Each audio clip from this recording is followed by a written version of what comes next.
Hello my dear friends and welcome to StudyIQ. I am Joy and today in this lecture we will discuss about the 32nd Gst Council meeting which was held recently. First of all, let us look into the current affair. The 32nd Gst Council meeting was held recently, and in the 32nd Gst Council meeting a series of decisions were taken. And as an impact of all these decisions, the MSME sector, the micro, small and medium entrepreneurs will be largely benefited. So we will be discussing about all the important decisions taken in the 32nd Gst Council meeting and what impact it will make on different sectors of Indian economy. But before we begin, Gst Council is the most important decision making body under the GST regime. So this should be very clear. And now let us understand what are the major changes made by the GST Council in the 32nd GST Council meeting. The first one was regarding the exemption threshold. Now what is meant by this exemption threshold? Exemption threshold means the limit which is set up by the GST Council, and those manufacturers that fall below the threshold need not register under the GST. So exemption threshold under GST means that the upper limit which has been set up by the GST Council, and those who fall under the threshold need not register with the GST. Now, before the GST Council meeting, the threshold was 20 lakh rupees. It meant that those manufacturers who have a turnover of less than 20 lakh per annum, that is, if the annual turnover of a manufacturer is less than 20 lakh, he or she need not register with the GST. Now, the exemption threshold has been enhanced under the 32nd GST Council meeting. So the 32nd meeting of the GST Council decided that the exemption threshold will be increased to 40 lakh. That means it has been doubled. So this was the most important decision taken by the GST Council. That means now the exemption threshold under GST regime is doubled to 40 lakh.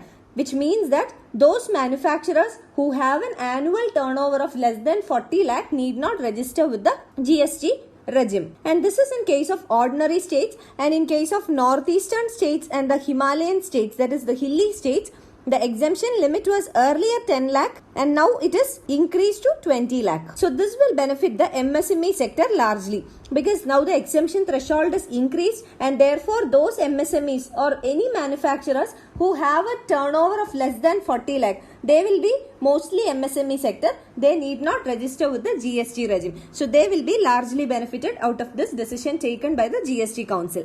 And the second important decision or the change was in the composition scheme. Now what is meant by composition scheme? Composition means that small taxpayers can get rid of this GST formalities and they can pay GST at a fixed rate of turnover. So the GST can be paid at a fixed rate of the turnover, and this can be utilized by the small companies or small manufacturers. So this is composition scheme, and the change made by the GST Council for the composition scheme is that the annual turnover limit under the composition scheme was earlier 1 crore rupees. Now it is increased to 1.5 crore. So those manufacturers who have an annual turnover of up to 1.5 crore can avail this composition scheme. That means they can pay the GST for a fixed rate. They need not undergo the GST formalities. This is composition scheme. And in case of the special category states, which comprises of the northeastern states, the states of Jammu and Kashmir, Himachal Pradesh, Uttarakhand. So these states will be given a 1 week time in order to decide upon the composition limit of the respective state, because these states are given a special category status. So these states will be given 1 week to decide their limit for the composition scheme. Now regarding the composition scheme, the GST Council has also included or introduced a new composition scheme, that is the composition scheme for the services sector as well. And according to the statistics, out of 1.17 crore businesses which has registered with the GST, around 18 lakh businesses have opted for the composition scheme. That is, they need not undergo all the formalities under GST. They can pay a particular rate which is already fixed. And under the composition scheme, the traders and the manufacturers can pay taxes at a concessional rate of 1%, while the restaurants will have to pay a rate of 5%. So what makes this composition scheme different from the ordinary taxpayer? The ordinary taxpayer will have to pay the taxes on a monthly basis. But in case of composition scheme, the taxpayer will have to pay it on a quarterly basis only.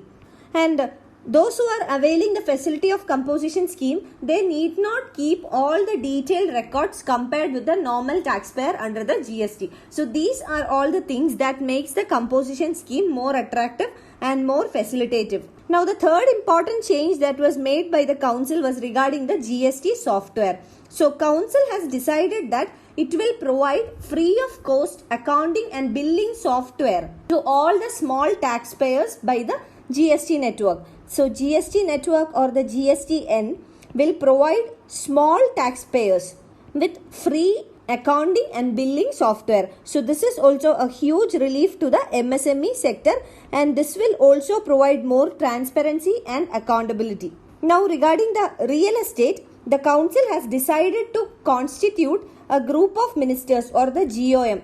A 7-member GOM or a group of ministers will be constituted in order to decide on the real estate matter. So this group of ministers will examine the proposal of giving a composition scheme to the real estate sector in order to give a boost to the sector. So whether to give composition scheme facility to the real estate sector or not will be decided by the GOM or the group of ministers which is constituted by the GST Council. Now another important decision taken by the council was regarding the Kerala cess. That is, the Kerala government has requested the GST Council that they want to introduce a cess of 1%, and this cess will be used for the reconstruction of the state after the recent floods. So the GST Council has given the approval so that Kerala can now levy a 1% of disaster cess, and this will be charged upon the intra-state sale of goods and services.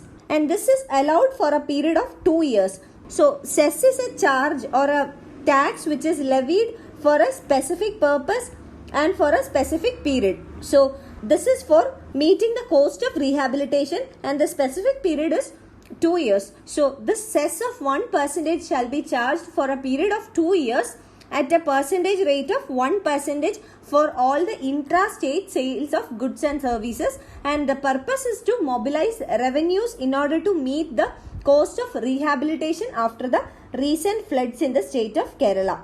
Now next decision was regarding the lotteries. So here also the GST Council decided to constitute a GOM or a group of ministers in order to examine the GST rate structure on lotteries. So this was a question of debate for long. Now GST Council has decided to constitute a group of ministers, and they will be examining this issue, and they will come out with a rate structure on lotteries. So these were the important changes or the decisions taken by the GST Council in its 32nd meeting. So now let us understand what is the significance of all these decisions taken by the GST Council.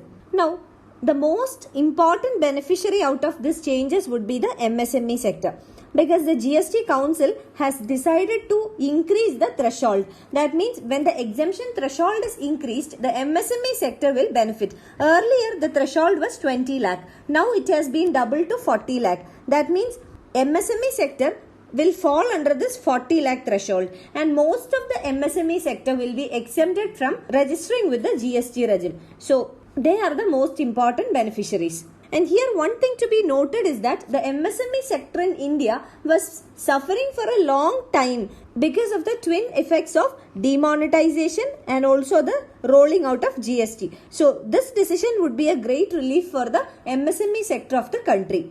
And the GST Council has confined that all these changes will come into effect from April 1st of 2019. That is the next financial year. So this means that the impact these changes will make on the revenue collections will not impact the financial year 2019. That is 2018-19 financial year will not be impacted, because these changes would be applicable only from April 1st of 2019. That is financial year 20. And also another important or significant thing to be noted here is that the GST Council did not make any changes in the tax rates of items. So it did not bring down or increase the tax rates of any of the items in the 32nd GST Council meeting. Now let us understand what is the future picture. So what are the challenges and also how to overcome these challenges. First of all, repeated interventions in the form of exemptions, other reliefs, etc. can create confusion in the GST tax regime. And second major challenge is the increasing number of frauds and also the tax evasions made under the GST, especially in claiming the input tax credit. And third challenge is that the GST Council is not able to address the real issues, or they are not able to bring in real reforms. For example, whether to bring petroleum under the GST net, the electricity duty, real estate, such type of real reforms are what is required. Now GST Council has concentrated only on the smaller issues. So more focus is needed on the real reforms.